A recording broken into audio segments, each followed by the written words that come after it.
I am Nice. so excited about our guest today. Yes, Ash Kumra, welcome to the show, Ash. We know that you're a podcaster, a nationally syndicated radio show host, and you're all about wellness. So how are you feeling right now? Are you well?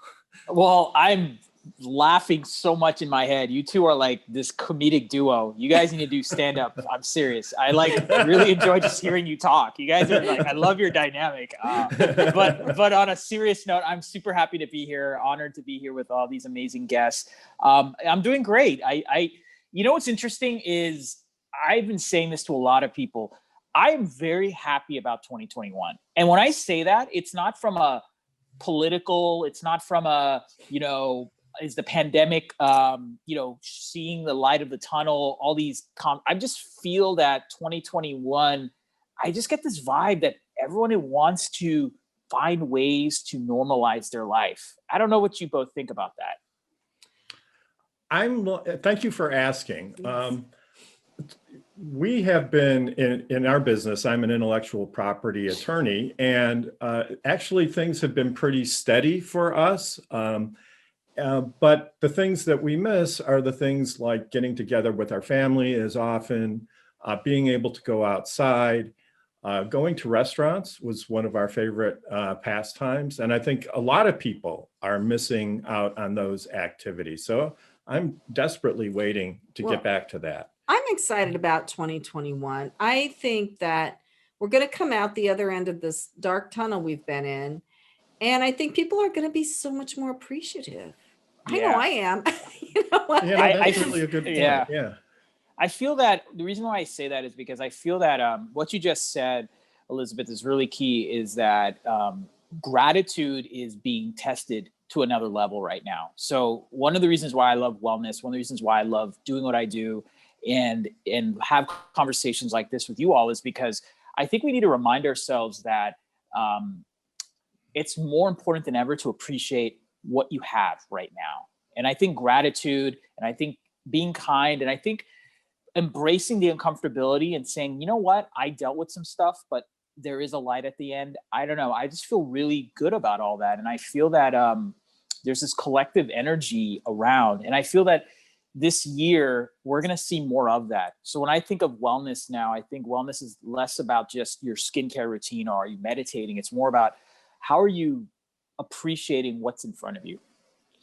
Right. And I think two of the people that we have on the show today, actually everybody that we have on the show today has redone things for COVID. They've come up with very clever, intuitive inventions or different ways to do things based on the reality we're in now. And they're going to carry that forward into 2021. And it's like the creative juices have just been flowing. I mean, certainly at the law firm where people bring patents and trademarks, there's been a lot of activity. But Ash, you're so right, because it's been so easy to focus on what we've lost. Mm-hmm. And that puts you in a certain spot. And if you reverse that and think about what you have, that can make a real difference. I think that will help people move forward. And as Elizabeth said, the gratitude of what came before and what you have now, I think those are really great points. Yeah, I agree. One other thing that it's interesting, you were talking earlier about these conspiracy theories and, being the Spotify patent in another segment. I wanted to share another scary thought, and this is like not fake news. Did you know that Elon Musk has actually tested the Neuralink into a monkey's brain? Yes, I saw that. And that is terrifying. And the monkey was able to do human play video stuff, games. Right? Yeah. Play video games. Yeah. But what if the Neuralink is in your head to make you be more grateful and just make you to find the positive in things? Would you still not want to use it? The question is, who gets to decide?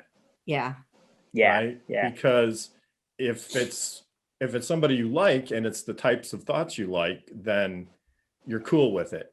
If it's not, then what can you do about it? Can we take a step back? And Ash, can you explain exactly what the Neuralink is? Yeah. So, and again, I'm just going off of the traditional news sources like CNBC and other kind of financial news. But essentially, the Neuralink is a chip that is in your brain that basically allows you to have enhanced cognitive abilities. And for some people who might have, let's say, your legs can't move, it would have a way to have your brain essentially connect with the different parts of your body to allow certain physical actions that you normally might not have, like if you couldn't walk or if your back was broken or things of that sort. So that's the theory behind it. For me, it sounds normal because I think anyone who grew up watching Star Trek or is like, okay, it's like Star Trek.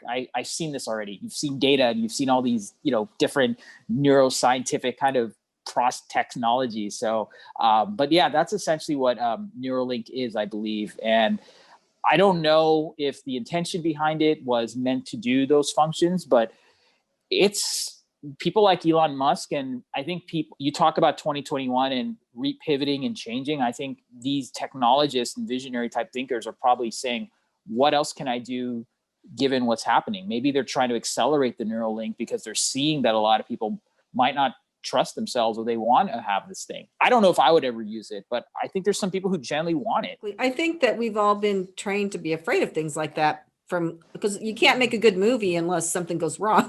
Right? Well said. Yeah. We've seen what happens when you put one of those things in your head, right? It does seem like there are a lot of positives, that's for sure. If I could put the Neuralink in and become smarter, I mean, that's so tempting. It's like, is it really though? Yes, I mean, have for we me. done, well, not for you, you're smart, but I'm smarter. You're smarter, but have we really done that? We're getting deep here, but have we really done that well with the brains that we've got on this planet? I mean, what is smarter going to solve, right? Some people have. Yeah. Well, maybe we should have Kenya weigh in on this. Kenya, yes. Man, I don't know if you want me to. I mean, I think for me, it's all interesting and it's innovative and, forward thinking. I also feel like sometimes it's problematic when we start to do God's job, and we start creating things that like alter our natural human state. So although I see the benefits from some of it, I also think that there could be some potential dangers from altering anything that we've been naturally given. So that's kind of where I stand on it. And it goes back to, Ash, your point about gratitude, right? Like if we're to be in a really truthful, grateful state and appreciating what we have and where we are, I think life is really about mastering that and appreciating what we have and getting that to work at its optimal level, right, on its own. So that's kind of where I stand. Yeah, well, it's a tightrope walk. I mean, will you get a vaccine so you don't die? Will you? I mean, it's like it's a philosophical question. I think it takes somebody that's really knows philosophy to even put this in a frame of mind. I think it's the thing is nobody really knows, right? And it could be that someday we all end up as part of a large machine or a large neural network. The Borg or whatever. The Borg. And maybe that is better. I don't know, but nobody really knows that. Carrie, what do you think? What do you? I see this there. I go back and forth and I have a million questions for you, Ash. And I know there's probably a couple of people in our audience who might be saying like, what is this, hippy dippy kind of stuff? I need you to show me some science or show me some. So I'd love to hear how you are where you are when it comes to how this all works and your belief in it. But I was just doing a podcast earlier this morning with somebody who has a doctorate in business psychology. And we were talking about gratitude, one thing. And we were also talking about this thing called the caveman brain, which is like, that sort of innate, ancient defense mechanism that we have when the bushes rustle, we like see saber-toothed tigers. And that's how we have managed to stay alive for millennia. Well, now the dangers are different, but our brains haven't really evolved to keep up with the fact that no, when the bushes rustle, it's not because there's a saber-toothed tiger. However, I do have like the PTA sitting on my shoulder instead, and I feel the same fight Well, now it's the guy with the leaf blower, right? there You know, as so. Like, so maybe there are some, I don't know, there's some good use for it, but I also think about, are we getting into our DNA too much? You know, are we creating designer babies, like that sort of thing? Like, how far do you take it? I don't know. And I have thoughts all over the place, clearly, that I'm not articulating very well when it comes to that. What can you pick out from what I just said, Ash? Help me. I actually love this conversation because I feel that, I love the whole primal conversation because I do, if you follow the history, that yes, cavemen, cave women were hunters, or they needed to survive. And I feel that we live right now, at least some people in our society live in a time of excess culture. Like, we complain about things that are, kind of like, that first world kind of thinking or whatnot. And so I feel that sometimes people take advantage of the fact that we have so many luxuries, and so many luxuries force us to become inherently lazy. I'm not telling you to go hunt right now and go kill meat if you're eating meat, but I'm just saying that, buying excess meat or buying excess plant-based food when you just need food for the day, but stocking up your fridge for months and months and months, it's like, do you really need to do that? Or like you said, complaining about things that are so like, do you really need this in your life? And I think one thing that 2021 has taught me, the reason why I'm bringing this up is I think 2021 and the unfortunate recession or quasi-recession we had for 2020, and maybe it's continued a little now, is that it's made people realign with that primal self of, what do you really need in your life? Like, do you really need to go shop and buy, all these things? You really need to go drive and go to all these events? You really need to have certain people in your life? And I'm not telling you to cut people just to cut people, but I think people need to focus on the quality, not the quantity of their life. And so that goes back to that ancient primal days of our ancestors. And so that's what I hope more people tap into. I don't want them to use the unfortunate situations to make them realize that. I hope they can do that with self-awareness. I hope that answers your question. No, it does. And it's really interesting because when you started to talk about, sort of decluttering our life a little bit, that's my own, how I'm interpreting what you're saying. But there was an article that just came out, I don't know, last week, and I wish I could remember where I read it, but it was that the pandemic has forced us all to become a little more authentic, meaning yes, like, we don't have to hang out with this person who we really don't like, but we feel like we're supposed to, because that's what our social group dictates that we do. Like, we've kind of stripped away all of the BS, and it's forcing us to, in a good way, be a little more real.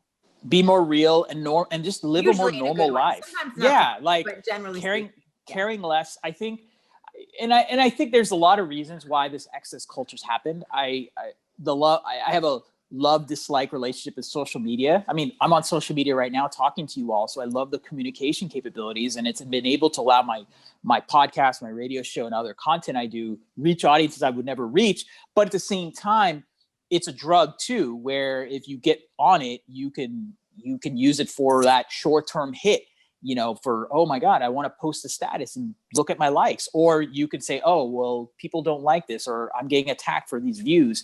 And so I feel that excess need to get validation is a anti-primal trait, because like you said, back in the days, people needed to survive. Back in the days, people had to go do things to get their food, to provide for their family, and provide things for the people that matter. And I think this excess culture, which is the anti-primal state, is when you're so dependent on external things that really don't matter. And I feel, just to conclude, that this normalization mentality that I said about 2021, I feel more people are realizing what you just said, Carrie. And I'm not saying cut social media. I'm not saying cut people in your life, but I'm just saying be more mindful about the things that matter in your life. And I feel that people are more cognizant of that in 2021, regardless of what views you have.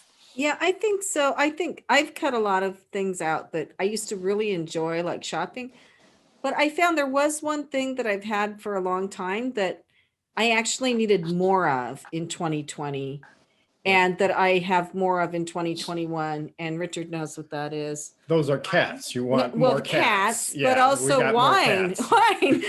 The wine And stores have made a fortune. Yeah, wine and cats is Elizabeth's happy and passage to profit. So, we got an extra cat and now everybody's happy. But I agree. Like, it forced us to look at our habits. And, when you're going on Zoom, like if you're going with different groups, you can wear the same outfit the whole day. You could wear it the whole week. Like, you don't even need to put on fancy pants anymore. Can I make a comment? I think that, well, that was very funny, but I think what Ash is saying is interesting. Mm-hmm. Don't you think that there's always going to be a need for human beings to want to build and create? And isn't social status always going to be part of our culture?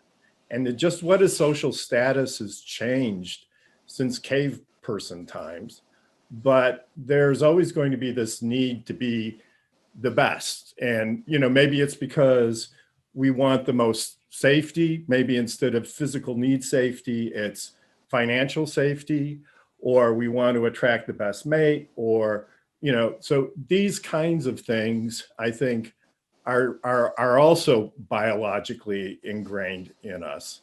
And so, there's that tension between being grateful for what you have, but also trying to ensure some sort of security. I don't know. I'll just put that out there.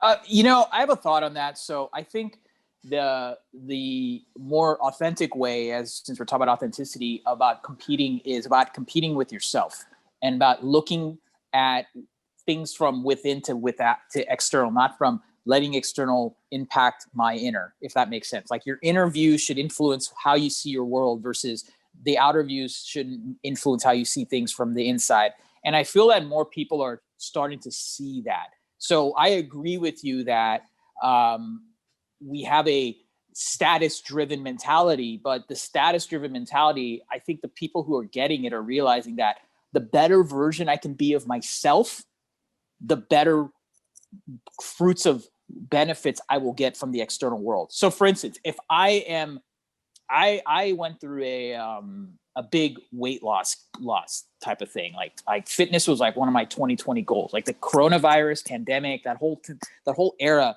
like made me really align myself with my health in a deeper way. Like I lost over 50 pounds and like all this. And this is not about my weight loss story. I'm not looking for like any I'm not trying to be on a reality show.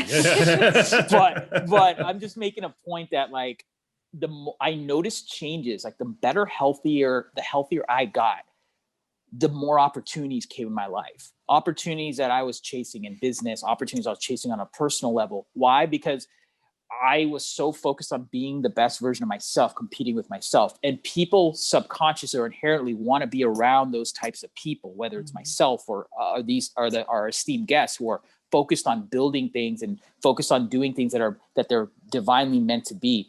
And I'm bringing this up because I feel that if you want to use your competitive energy, I think that's the smartest way. Because if you just are focused on what others think about me or compete with others, you're gonna crash and burn because your factors are out of your control.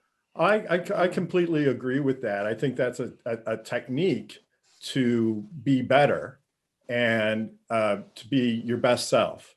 But what is the ultimate point of being your best self? Well, but I'm going to go back to Carrie's point of the caveman. The caveman doesn't believe that.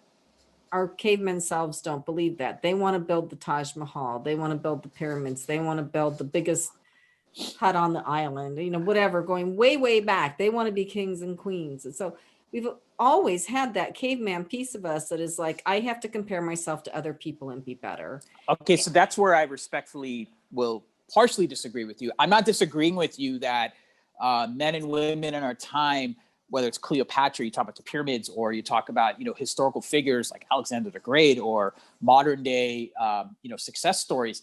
I'm saying that the people who are crushing it in life get what I'm saying.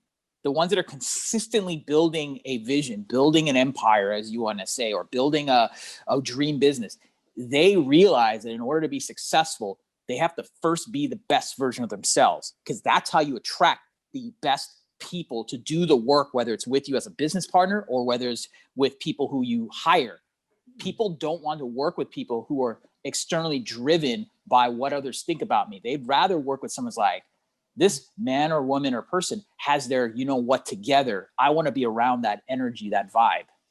Yeah. But Ash, I would just ask you, like, but doesn't a spirit of creativity go along with that? I feel like it's all encompassing, right? So you can be the best version of yourself. You can be in super duper shape. But like, I know a lot of people who are like the epitome of what aesthetically looks good, and they can't create to save their lives. So I think that, to Elizabeth's point, doesn't that go hand in hand with what you're saying? Yeah. So I don't think looking aesthetic, or let me restate that. I don't think there's nothing wrong with wanting to look the best of yourself. If you want to, have a certain hairstyle, if you want to get lean muscle, or if you want to do something like Botox, whatever it is to make you aesthetically look good, cool. That's for you. But what I'm saying is that if you couple that feature with inner work, like, what do I really want to do? Who am I really battling against? It's myself. My days should be focused on how can I make myself 1% better? Not how can I build a business and try to, be 1% better than others. I'm telling you, the latter will fail. It will fail in the long run.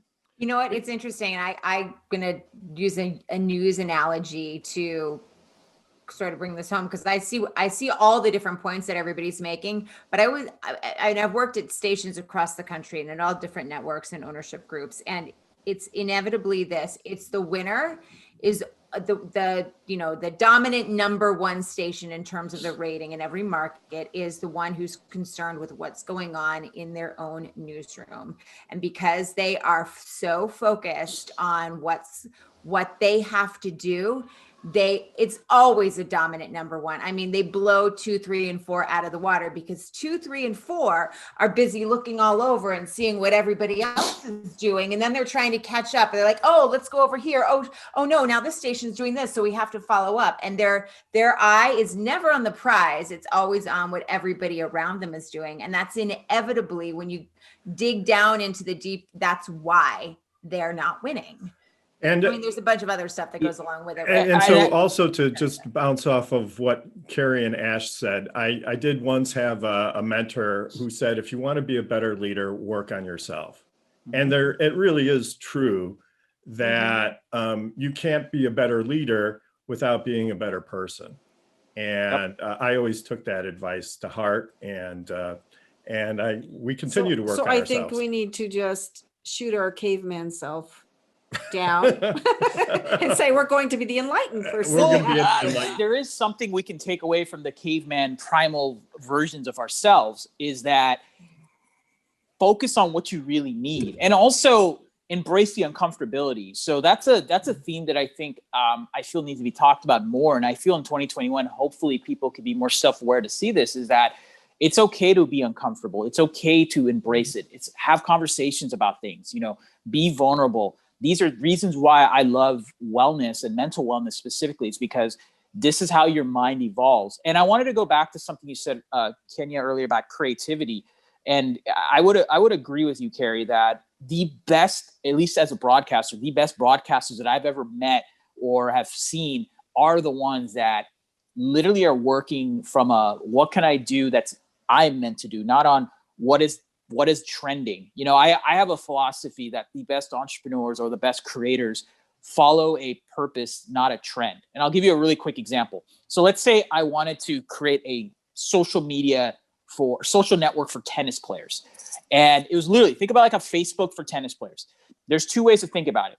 If I did it from a trend standpoint, it's because, there's a lot of advertising dollars in tennis right now. And, there's a big audience, like let's say, 18 to 35-year-old women are now playing tennis. It's the rage. I want to do it, but I've never played tennis. I just want to do the business because it makes sense. It's dollars and cents, and I can get bought out one day. Someone who's doing it from a purpose-driven standpoint is like, hey, maybe I played in my past, or maybe I have kids that play tennis. And I generally feel that tennis can help people. I generally feel that tennis is something where it's not only going to help people, it's going to be a big business opportunity. Now let's go back. Let's go to a scenario. Let's say the advertising market for tennis dollars went down and the whole tennis social network was driven on ad dollars. Someone who has a trend-based thinking will do that thing where I failed. I'm going to fold shop. all this wasted effort, blah, blah, blah. And I'm going to be that person who wallows and goes to some venting group to talk about my failed business. But someone who's thinking from a purpose standpoint is like, you know what? It didn't work out. I'm going to pivot, or I'm going to find a way to make this work. I'll make changes to the business. Heck, I might not just do tennis anymore. I might make it badminton to add, because my mind is clear that I'm in this for the long run. And I feel that people who get this purpose-driven mentality are people who do the inner work on themselves. That's where the whole reason why I bring this example up. Right. And I think that goes back a little bit to what Kenya was saying about being ourselves and not putting some chip in our brain, right? Exactly. So we've come full circle, and unfortunately, our time with the segment is up. Yeah. And but it's been an absolutely fascinating conversation. I don't think we've ever gone this deep on Passage to Profit ever. So thank you very much, Ash. Ash, where can our audience find you? Yeah, well, my name is pretty synonymous at all my platforms. So ASHKUMRA. So I'm on Instagram, I'm on LinkedIn, I'm on Facebook, and then my company. It's interesting you bring how to reach me. I'm actually, by the time this show airs, I'm actually launching a habit-based platform. So one thing I want to do this year is I want to help people focus on building wellness habits. And so we're launching a platform for these 7-day habit challenges, and it's called Habit Crew. So you'll be able to look it up in end of February, habitcrew.com. Well, we look forward, and I hope you can stick around for a few more minutes as we continue on with the program. You're listening to Passage to Profit with Richard and Elizabeth Gerhardt, our special guest. Ash Kumar will be back right after this message.